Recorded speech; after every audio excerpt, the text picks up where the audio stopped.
ভাই ও বন্ধুরা, আসসালামু আলাইকুম। সবাইকে প্রপার এডুকেশনের পক্ষ থেকে স্বাগত। আজকে আমরা জাতীয় বিশ্ববিদ্যালয়ের অনার্স ফার্স্ট ইয়ারের একটি গুরুত্বপূর্ণ নন মেজর সাবজেক্ট রসায়ন, যেটা হাজারো শিক্ষার্থী প্রতি বছর ধরা খায় এবং ইমপ্রুভ দিতে থাকে। আসলে রসায়নে অনেক শিক্ষার্থী এবারও ফেল করছে, এতে অত্যন্ত দুঃখজনক বিষয়। আসলে রসায়ন অত্যন্ত ইজি, একেবারে পানির মতন ইজি একটা সাবজেক্ট, যদি তুমি রসায়নকে সেইভাবে রিসিভ করে নিতে পারো। আজকের এই বিষয়টা হলো রসায়নের সম্পর্কে আমরা অত্যন্ত সুন্দরভাবে একটি সাজেশন দিই, যেভাবে পড়লে, যেভাবে রসায়নকে অ্যানালাইসিস করলে তুমি পাস করতে পারবা, আর কখনো তোমাকে ফেল করার কোনো সুযোগ নাই। অত্যন্ত সুন্দরভাবে একটা সাজেশন দিন, এভাবে নিয়ম অনুসারে যদি তুমি পড়ো, তাহলে তোমাকে রসায়নে ঠেকে গে তুমি হবা হিরো। রসায়নে হিরো হওয়ার জন্য প্রথমে যে কাজটি করতে হবে, তোমাকে প্রতিদিন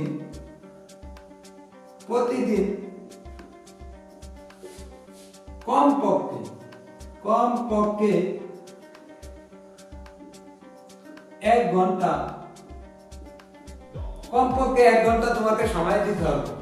প্রতিদিন তুমি পারো আর না পারো, রসায়নের দিকে 1 ঘন্টা সময় দিতে হবে। আর অনেক শিক্ষার্থী বলে, ভাই আমার সংসার, এখন তো আমরা অনার্সে পড়ি, আমার সংসার, আমার ছেলে, আমার সন্তান, তারপরে শাশুড়ি সামলাও, ঘর সামলাও। আর অনেক ভাই বলতে আছে অনার্স লাইফ মানে চাকরি করবো না ফ্যামিলি চালাইবো, এরপর এসে অনার্সে। আসলে বিষয়টা এমন না, তোমাকে কমপক্ষে হলো রাতে 1 ঘন্টা সময় দিতে হবে রসায়নে, এবং অন্যান্য বিষয়ে তুমি আরো 2-3 ঘন্টা সময় দিলে একটা ফার্স্ট ক্লাস ভালো একটা রেজাল্ট করার সুযোগ থাকে। তাহলে প্রতিদিন কমপক্ষে 1 ঘন্টা তোমার রসায়নে সময় দিতে হবে। 2 নম্বর, নিয়মিত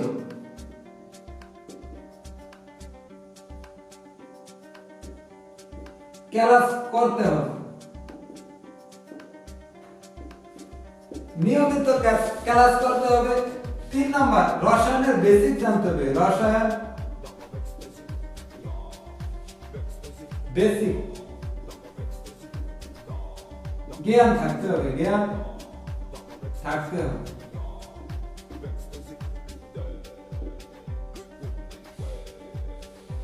পড়ালেখার একটা নিয়মিত অভ্যাস করতে হবে। কমপক্ষে প্রতিদিনই তোমার পড়ালেখার একটা রুটিন অনুসারে তোমার পড়াশোনা করতে হবে। নিয়মিত তোমার অভ্যাস গড়ে করতে হবে। অধ্যবসায়ের জন্য অভ্যাস গড়ে করতে নিয়মিত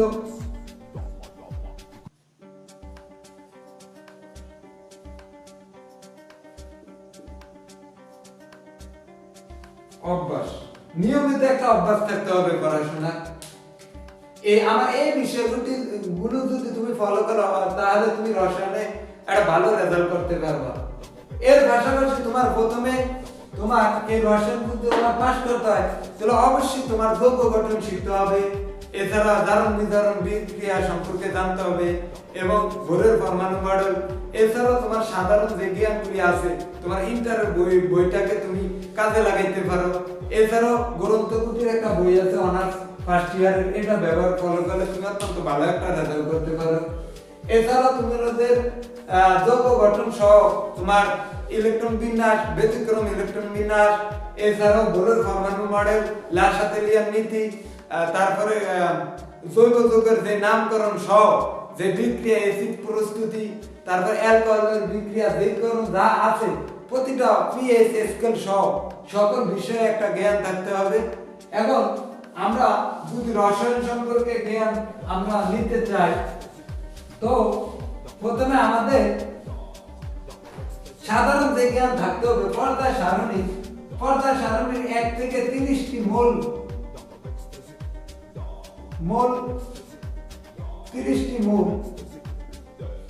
সম্পর্কে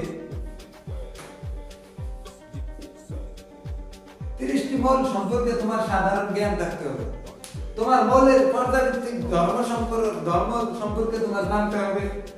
এছাড়াও তোমার এর পারমাণবিক সংখ্যা এবং পারমাণবিক ভর, যোজনী, তারপরে তোমার বিভিন্ন অরবিটালে কোয়ান্টাম সংখ্যা, যে কোয়ান্টাম সংখ্যাগুলি আছে এই সম্পর্কে জ্ঞান থাকতে হবে।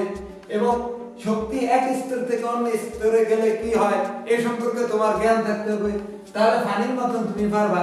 এছাড়া তুমি যৌগ গঠন শিখতে হবে, যেমন অ্যালুমিনিয়াম সালফেট, যেমন অ্যালুমিনিয়াম সালফেট, তারপরে magnesium sulphate, calcium sulphate, sodium sulphate,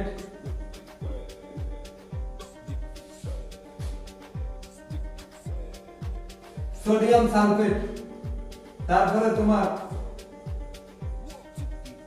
HCl, H2SO4, potassium dichromate,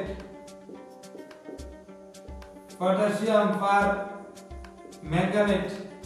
এইভাবে যৌগ গঠন শিখতে হবে। আসলে এই যৌগ গঠনের জন্য তোমাকে সর্বপ্রথম জানতে হবে এই মৌলগুলোর যোজনী সম্পর্কে, প্রতিটা মৌলের এবং যৌগ মূলকের। আমি যৌগ মূলকের একটা ক্লাস দিয়েছি এর আগে, এরপরে ইলেকট্রন ব্যতিক্রম ইলেকট্রন বিন্যাস সম্পর্কে ক্লাস দিয়েছি। আরেকটা ক্লাস আমি দিব যেটা তোমার কিভাবে যোজনী নির্ণয় করতে হয় এবং পর্যায় সারণীতে মৌলের অবস্থান এ সম্পর্কে তোমার যদি সাধারণ একটু জ্ঞান থাকে, তাহলে উপরের আল্লাহর ইচ্ছা তোমাকে ঠেকাইতে তুমি তোমার কাছে রসায়ন হবে ফানি।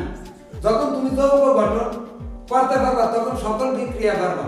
যেমন আমি কিছু বিক্রিয়া দেখাই, আমরা কিছু বিক্রিয়া দেখাই।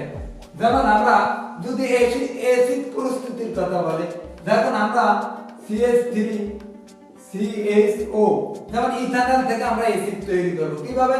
ইথানলের যদি তুমি জাইমান অক্সিজেন দ্বারা বিক্রিয়া করো, কার উপস্থিতিতে H2SO4 এবং পটাশিয়াম ডাইক্রোমেট এবং কি পটাশিয়াম ডাইক্রোমেটের উপস্থিতিতে যদি তুমি বিক্রিয়া করো, তাহলে তোমার একটা জৈব অ্যাসিড উৎপন্ন হবে CH3COOH।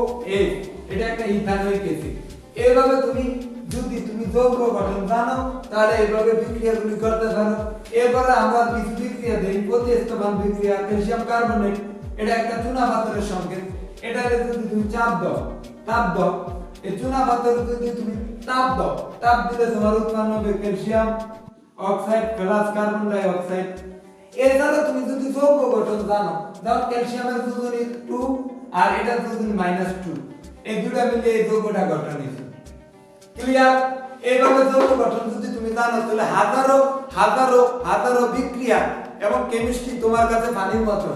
এর জন্য তোমাকে সর্বপ্রথম পর্যায় সারণী তোমার জানতে হবে, যোজনী, পর্যায়, গ্রুপ এগুলা নির্ণয় তোমার জানতে হবে। আমি অত্যন্ত সুন্দরভাবে আমাদের এই চ্যানেলে এই রসায়ন সম্পর্কে সাধারণ জ্ঞান সহ সকল ভিডিও আমি দিব। অত্যন্ত ভালোভাবে তোমরা দেখবা, তাহলে তোমাদের কাছে রসায়ন পানির মতন হবে। এছাড়াও আমি সকল ভিডিওকে অত্যন্ত সুন্দরভাবে দিব। আর কেউ যদি না ক্লাসটি যদি তোমরা না বুঝো তাহলে আমাকে কমেন্ট করে জানাবা। এছাড়াও তোমার পরবর্তী কোনো ভিডিও দেখার জন্য আমাকে কমেন্ট করলে আমি তোমাদেরকে পরবর্তী ভিডিও দিব। সবাইকে ধন্যবাদ। আজকের ক্লাস এই পর্যন্তই। ধন্যবাদ।